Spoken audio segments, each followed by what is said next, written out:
Hello everyone, and welcome back to another review presented by TBR Media. Today we are going to be looking at A Quiet Place Day 1.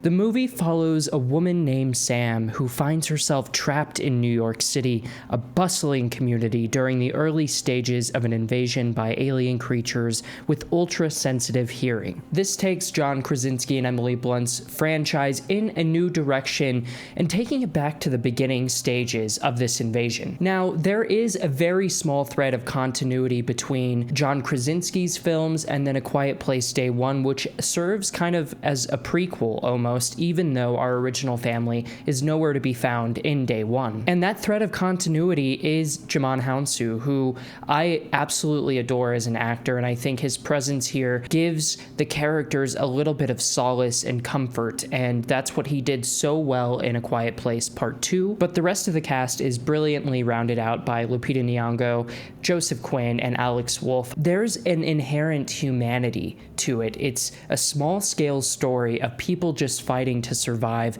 How do they respond to each other? How do they respond to the environments around them? And ultimately, how can they survive this? And what we keep learning in A Quiet Place is that it's not so much about the creatures as it is about human companionship, finding a sense of normalcy in this vast sea of despair. Perhaps A Quiet Place Day 1 is the most intimate film of them all, and I mean, I was truly shocked at where the plot actually lands when the film opens because I did not know what was coming, and I think the marketing team did such a good job. There's a few hints in the trailer that are kind of deceptive in terms of how they actually cut and strung that trailer together, but I think it makes for a better film. Director Michael Sarnowski did amazing work on The Pig previously, but now with A Quiet Place Day 1, we can really get a sense for his delicate touch behind the camera. Between Sarnowski's direction and Pat Sakola's cinematography, there's an inherent closeness that we feel to the characters here. And while the same was true for Krasinski's movies, I feel like this might even be closer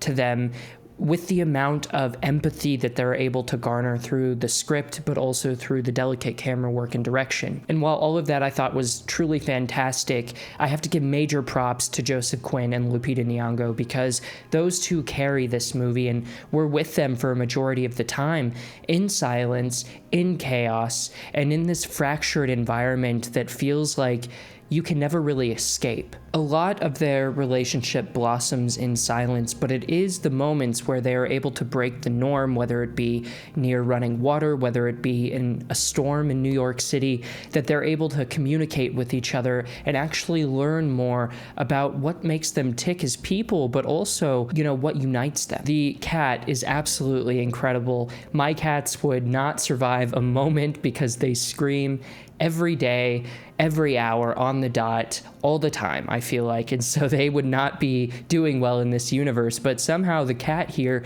has figured out a way to navigate this world better than almost everyone else. There's a great amount of care in making us really understand the character actions, their intentions, their motivations, through just a small amount of dialogue, and this, again, is a movie where the majority of the time, I felt uncomfortable eating popcorn, so I would wait for the really loud moments.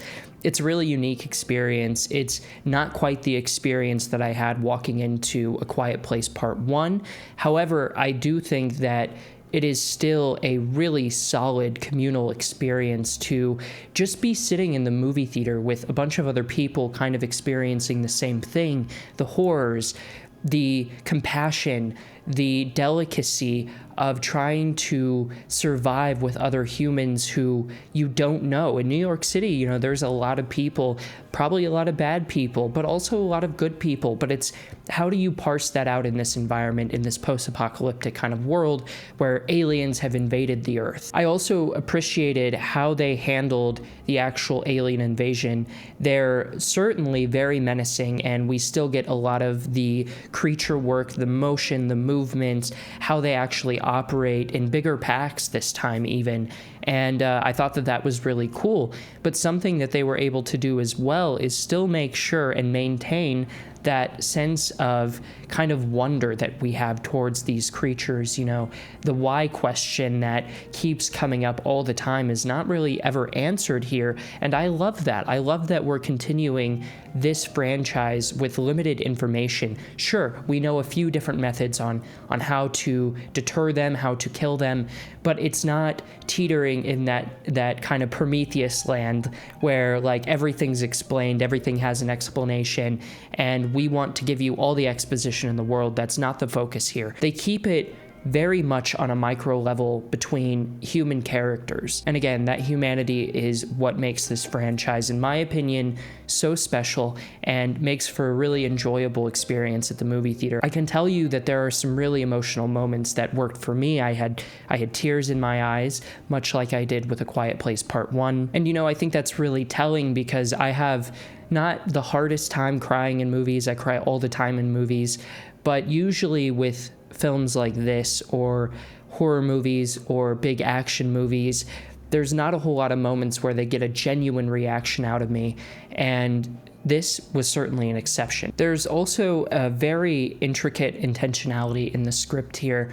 There are little lines of dialogue that are mentioned kind of offhanded that do play a significant role in our characters' growth and development. You know, something as simple as a piece of pizza is really important for understanding how our characters are dealing with what's happening around them. Overall, I think that this is the perfect length. It's not too short, it's not too long, and it's a really enjoyable experience to watch as kind of like a date night film. Grab a friend, grab your significant other, and head out to see A Quiet Place Day 1, because I think that this is how you continue a franchise. This was a really smart entry, and I'm looking forward to them doing more spin-offs with this, which I never thought would be the case. I was a little bit worried about Day 1 until Lupita Nyong'o was announced to star, because I just felt like, you know, this was a franchise that maybe didn't need to stray too far away from the Krasinskis, you know, and Emily Blunt, but at the same time, I do feel like it's okay to take risks, and so I was willing to hear it out,